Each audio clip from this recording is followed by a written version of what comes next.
Sukha kriya pranayama.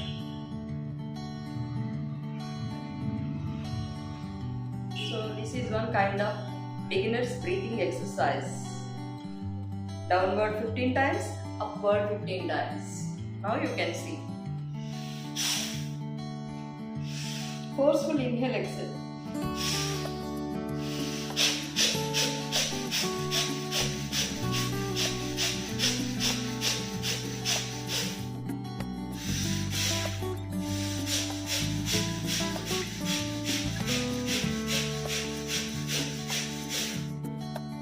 Relax. This is called one round. Now you can relax. Like this, 3 rounds you can do morning and evening. This will cure your lungs, and lungs will clean and lungs will get strengthened. So lung capacity will increase. Thank you.